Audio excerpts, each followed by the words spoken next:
Bienvenidos a todos, buenos días. Hoy día tenemos un live más donde vamos a seguir estudiando el Evangelio según San Marcos y hoy día vamos a continuar con el capítulo 12. En la clase anterior o en la meditación anterior, la del día de ayer, vimos que Jesús tuvo ciertos encuentros. Primero con los fariseos y con los herodianos y luego con los saduceos. Los fariseos lo ponen a prueba a Jesús diciéndole si se tenía que pagar impuesto al César o no. Jesús da una respuesta magistral que analizamos y meditamos el día de ayer. Dar al César lo que es del César y a Dios lo que es de Dios. Y también vimos el encuentro de Jesús con los saduceos, otro grupo religioso, otra secta religiosa dentro del judaísmo que negaba la existencia de ángeles, la existencia del alma y solamente reconocían los 4 primeros libros de Moisés. Los 5 primeros libros de Moisés. Una de las cosas que ellos negaban era la resurrección de entre los muertos. Y ellos retan a Jesús con una supuesta historia de una mujer que en buena cuenta se casó con prácticamente toda la familia y nunca tuvo herederos. Y en la resurrección no era lógico que ella estuviera casada con todos. Así que ellos le hacen esta pregunta a Jesús usando este dilema y Jesús les responde también usando la escritura. Esos fueron los 2 eventos que meditamos el día de ayer. Pero hoy vamos a continuar con ciertas enseñanzas de Jesús y con ciertos encuentros con algunos personajes. Así que entremos a Marcos capítulo 12 y vamos a ver los versículos 28 en adelante. Miren lo que Marcos nos sigue narrando. Uno de los escribas que había estado presente en la discusión y que vio lo bien que Jesús les había respondido, le preguntó: «De todos los mandamientos, ¿cuál es el más importante?». Jesús le respondió: «El más importante es: Oye Israel, el Señor nuestro Dios, el Señor es uno. Y amarás al Señor tu Dios con todo tu corazón, y con toda tu alma, y con toda tu mente, y con todas tus fuerzas. El segundo en importancia es: amarás a tu prójimo como a ti mismo. No hay otro mandamiento más importante que estos». El escriba le dijo: «Bien, maestro, hablas con la verdad cuando dices que Dios es uno y que no hay otro Dios fuera de Él, y que amarlo con todo el corazón, con todo el entendimiento y con todas las fuerzas, y amar al prójimo como a uno mismo, es más importante que todos los holocaustos y sacrificios». Al verlo Jesús responder de manera tan sabia, le dijo: «No estás lejos del reino de Dios». Y nadie se atrevía ya a preguntarle nada. Acá Jesús se está encontrando, nos dice Marcos, con un escriba. El escriba ha visto cómo Jesús le ha respondido a los fariseos y también a los saduceos. Así que el escriba, que es una persona muy estudiada de la escritura, alguien que podía enseñar la escritura y alguien que copiaba la escritura para su permanencia, se levanta y le hace una pregunta bien interesante a Jesús. Y él le dice: «De todos los mandamientos, ¿cuál es el más importante?». Este hombre está buscando realmente encontrar en Jesús una respuesta satisfactoria a esa respuesta. ¿Cuál es el mandamiento más importante, Señor? Hay algunas personas que piensan que este escriba lo está probando con esta pregunta, que realmente busca hallar como una falla en Jesús o hacerle una pregunta trampa. Personalmente considero que no es así. Personalmente que él está buscando probar a Jesús, pero no para tentarlo, sino para probar su conocimiento. Ya que he visto que este maestro responde de una manera tan magistral, voy a hacerle una pregunta que está cargada en mi corazón. Y es: ¿cuál es el mandamiento más grande de todos? Jesús le responde usando lo que se conoce como el Shema Israel, que es como, por así decirlo, una frase que los judíos siempre utilizan hasta el día de hoy. Y la frase es: «Oye Israel, el Señor nuestro Dios, el Señor es uno». Esta frase es muy importante porque es una frase que está en el libro de Deuteronomio y es una frase que los judíos repiten hasta el día de hoy. Hoy en día, al igual que los judíos, muchas sectas dentro del cristianismo, aunque no son consideradas cristianas, utilizan este tipo de frase o de versículo para decir que la Trinidad no es bíblica y que una de las cosas que enseña la Escritura es que Dios es uno. Cuando nosotros analizamos esta frase de que Dios es uno y que el Señor es uno, nos damos cuenta de que en el idioma original la palabra que se utiliza para uno es la palabra que nos habla de un uno compuesto. Dentro del hebreo habían 2 palabras que hablaban de unidad. Una palabra era yahid y la otra palabra era ejad. La palabra ejad nos habla de un uno compuesto. Por ejemplo, cuando leemos en Génesis que el hombre dejará a su padre y a su madre y se unirá a su mujer y los dos serán un solo ser, esa palabra un solo ser nos habla de un uno compuesto, hombre y mujer. Esa palabra para uno es la palabra Ejat. Es la misma palabra que se utiliza aquí. En cambio, cuando se habla de una unidad única, se usa la palabra Yahid en el hebreo. Por lo tanto, aunque la Trinidad no está explícita en el Antiguo Testamento, sino que es algo que se ha ido entendiendo por una progresiva revelación, sí está en cierto sentido en sombra de que Dios está mostrando que Él es uno, pero que no es uno en unidad singular, sino que es uno en unidad plural, mostrándonos que la Trinidad no es algo contrario al Antiguo Testamento y no es algo contrario a la Escritura. La Biblia nos muestra claramente que Jesús es Dios, que el Padre es Dios y que el Espíritu Santo es Dios. Y lo vamos a ver a continuación también. Pero quería remarcar eso porque es un versículo que muchas personas usan para negar la pluralidad de personas del Dios único y verdadero. Sí, Dios es uno, pero ese único Dios se manifiesta en tres personas distintas. El Padre no es el Hijo, el Espíritu Santo no es el Padre y así sucesivamente. Pero los tres son un solo Dios. Ahora, Jesús, después de darle el Shema a Israel, el Señor nuestro Dios, el Señor uno es, les dice que el mandamiento más grande es: amarás al Señor tu Dios con todo tu corazón y con toda tu alma y con toda tu mente y con todas tus fuerzas. Si nos damos cuenta, el mandamiento más importante no tiene que ver mucho con lo que hacemos, sino en el amor. Una de las cosas que Jesús resalta acá es que lo más importante para Dios con respecto a nosotros es nuestro amor hacia Él. Y lo que Él busca es una relación de intimidad con nosotros. Es algo bien importante de aclarar, porque hoy en día generalmente las religiones buscan crear como una especie de listas de cosas que debemos hacer y que no debemos hacer, y que de eso se trata la religión. Dice que la religión verdadera no se enfoca mucho en lo que uno hace o no hace, sino en el amor. Y ese amor va a ser el que va a despertar en nosotros obediencia y fidelidad a la persona de Dios mismo. Por lo tanto, yo obedezco y me mantengo firme en las cosas de Dios, primeramente por mi amor hacia Él. Así que el amor, en cierto sentido, es el centro de nuestra fe. Es lo de quien hemos creído. Nuestra relación con Él es una relación de amor. Y no solo es en nuestra relación con Dios, sino en nuestra relación con el prójimo. Todo gira en torno al amor. Porque es amor. Una de las cosas que también resalto mucho cada vez que leo este pasaje es que Dios quiere que lo amemos con toda nuestra mente. Cuando veo esto, siempre lo recalco y siempre lo resalto porque es algo que se ha dejado atrás. Generalmente la gente se saca el cerebro para seguir a Dios. Y eso debería ser realidad en nuestra vida. ¿Por qué? Porque Dios desea que nosotros lo amemos con nuestra mente. ¿Cómo podemos amar a Dios con nuestra mente? Que creamos las cosas de acuerdo a la realidad, nuestro estudio, de acuerdo a la evidencia. Y no creer las cosas por creer. Hoy en día el mundo cree cualquier cosa, cualquier tontería, sin siquiera revisar la evidencia. Dios desea, ustedes los que creen en mí, tienen que amarme con toda su mente. Por lo tanto, yo los mando pensar. Ustedes tienen que discernir, ustedes tienen que averiguar, ustedes tienen que indagar, ustedes tienen que razonar. En el libro de Isaías, Dios le va a decir al pueblo de Israel, vengan y razonemos juntos. El Señor desea que nosotros lo amemos con toda nuestra mente. Por lo tanto, tenemos que ser seres que realmente ejercitan ese músculo que tenemos conocido como cerebro.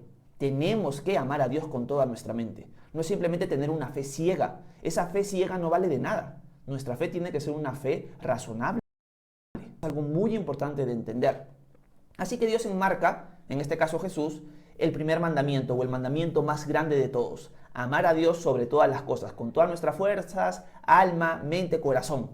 Pero también Jesús le agrega, le da una respuesta adicional a este hombre. El hombre preguntó, el escriba preguntó, ¿cuál era el mandamiento más grande?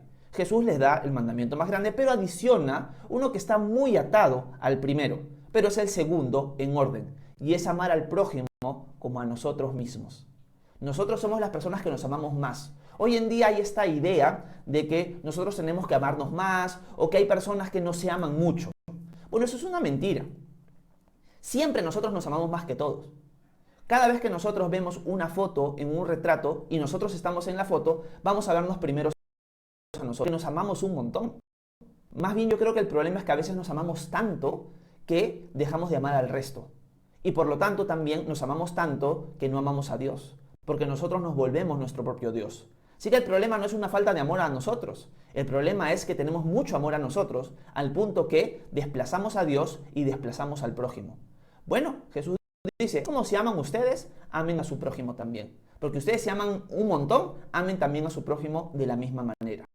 Jesús, ya con sus discípulos, en lo que se conoce como el Sermón del Aposento Alto, eso está en el libro de Juan, en el capítulo 13 hasta el capítulo 17, del 13 al 17 se conoce como el Sermón del Aposento Alto. Jesús le va a decir a los discípulos, hay un nuevo mandamiento que yo les voy a dar, que se amen los unos a los otros como yo los he amado. Miren este mandamiento que Jesús da, que se amen los unos a los otros como yo los he amado. No necesariamente como tú te amas a ti, sino como yo te he mostrado mi amor, diría Jesús, así ama tú al prójimo. Ahí Jesús, por así decirlo, alza la valla y nos dice, ustedes tienen que amar a su prójimo así como yo los he amado a ustedes. Y es un llamado muy importante para cada uno de nosotros. Todo gira en torno al amor, pero ese amor, recalco esto, ese amor es un amor que solamente Dios te puede dar.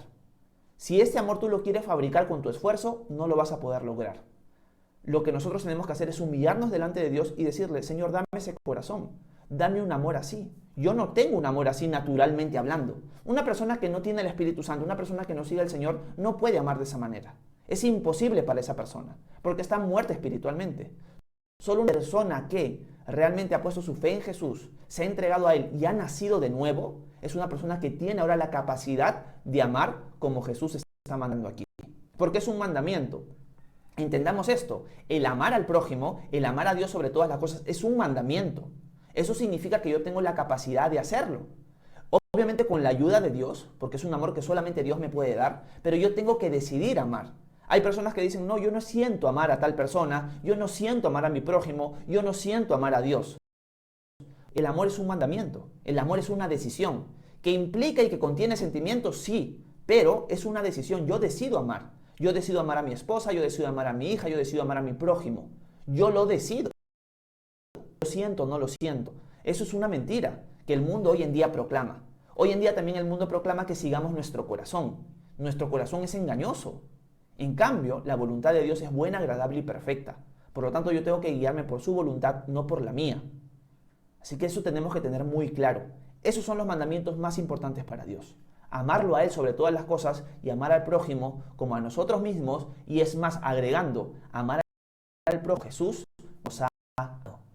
Obviamente el escriba, cuando escucha esto, reconoce la sabiduría de Jesús y le dice, muy bien, has dicho muy bien, maestro, porque amar las cosas y al prójimo como a nosotros mismos es más que cualquier sacrificio o cualquier holocausto que nosotros podríamos presentar en el templo. Y Jesús le dice, has respondido muy bien, no estás lejos del reino de Dios.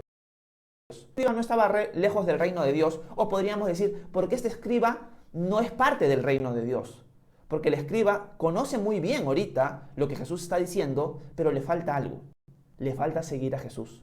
Le falta entender quién es Jesús. Por eso es que solamente lo llama como un maestro, alguien, una persona sabia. Pero Jesús es Dios hecho hombre. Jesús se va a sacrificar por ese escriba y se sacrifica por nosotros, para darnos vida eterna.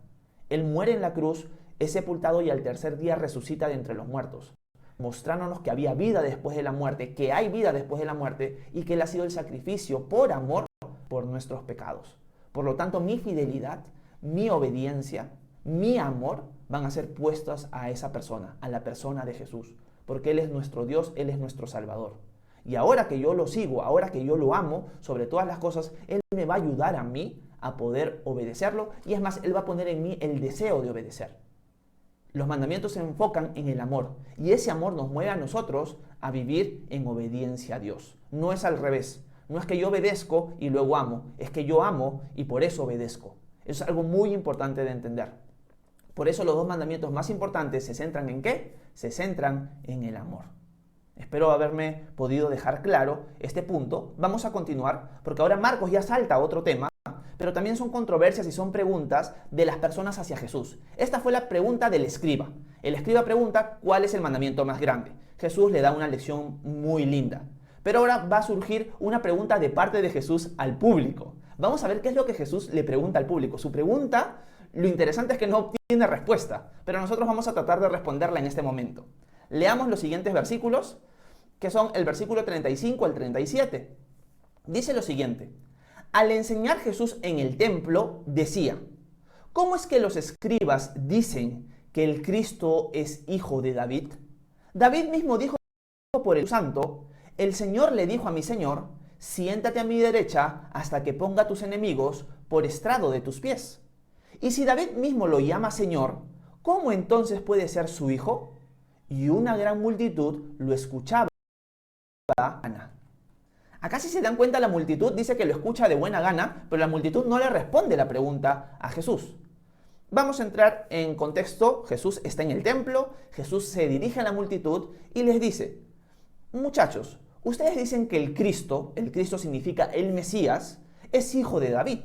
Una de las cosas que tenemos que tener clara, hago un paréntesis rápido, es que la palabra Cristo es el griego de la palabra hebrea, que es Mashiach, que significa Mesías. O sea, cuando leemos siempre Cristo, está queriendo decir Mesías, que en español sería ungido, el Mesías, el Cristo, son sinónimos. Por lo tanto, Jesús les dice: ustedes dicen que el Mesías va a ser hijo de David. Pero una consulta, quiero hacerles una pregunta. Si el Mesías es hijo de David, como ustedes muy bien dicen, porque es así, una de las cosas que nos dice segunda de Samuel capítulo 7 es que el Mesías iba a venir de la descendencia de David, que iba a ser un rey, que Dios le promete a David esto, que iba a ser un rey descendiente de David que iba a reinar para siempre en Israel, el Mesías. ¿Cómo es, diría Jesús, que David también lo llama Señor? Y Jesús le cita el Salmo 110. El Salmo 110, los animo a leerlo, es un salmo mesiánico, un salmo que habla del Mesías. Y Jesús le cita el salmo mesiánico. Y es David hablando sobre el Mesías, diciendo lo siguiente: el Señor dijo a mi Señor, siéntate a mi derecha hasta que ponga a tus enemigos por estrado de tus pies. El Señor, Dios mismo, le dijo: siéntate a mi derecha hasta que ponga a tus enemigos como estrado de tus pies o por estrado de tus pies. Y lo que Jesús pregunta es una consulta. Si David es el antepasado del Mesías, ¿por qué lo llama Señor? Cuando nosotros vemos el Salmo 110 en el idioma original, vemos que es Señor. Cuando David dice, dijo el Señor a mi Señor, usa dos frases para Señor distintas, pero que las dos se refieren a Dios. Por lo tanto, es como si David estuviera reconociendo que el Mesías es su Dios también, es su Señor. Y por eso Jesús le dice: pero si es descendiente de David, ¿cómo le puede decir Señor? Más bien, el Mesías le debería decir Señor a David, porque David es su antepasado, es el rey de Israel. ¿Cómo es posible esto? Y la gente se queda maravillada y no dice nada. Simplemente se queda sorprendida ante la sabiduría de Jesús. Pero vamos a tratar de responder esto para terminar la clase. Primero, una de las cosas que me encanta ver aquí es que Jesús reconoce que lo que escribe David lo escribe por obra del Espíritu Santo. Nosotros entendemos, a la luz de la profecía bíblica y a la luz de las palabras de Jesús, que lo que contenemos o lo que tenemos nosotros contenido en la Escritura es palabra de Dios, es inspirada por Él. Es, por así decirlo, su soplo en la Escritura. Nosotros tenemos la palabra de Dios inspirada por Él. Ahora, cuando David está haciendo esta afirmación de que Dios le dijo a su Señor, que es el Mesías, siéntate a mi derecha hasta que ponga a tus enemigos por estrado de tus pies, está mostrando que en el entendimiento de David profético, quizás no lo entendía a su totalidad, está diciendo que el Mesías no solamente iba a ser un hombre, sino que el Mesías iba a ser Dios mismo, pero que era distinto del Padre. Acá en este pasaje Jesús está probando a la gente para que entiendan que Él, el que está delante de ellos, no es solamente un hombre, no es solo un gran maestro, un líder religioso, no lo es. Es más que eso, es Dios hecho hombre, es el Verbo hecho carne. El apóstol Juan lo va a dejar muy claro en Juan 1:1, cuando dice: en el principio era el Verbo, y el Verbo era con Dios, y el Verbo era Dios.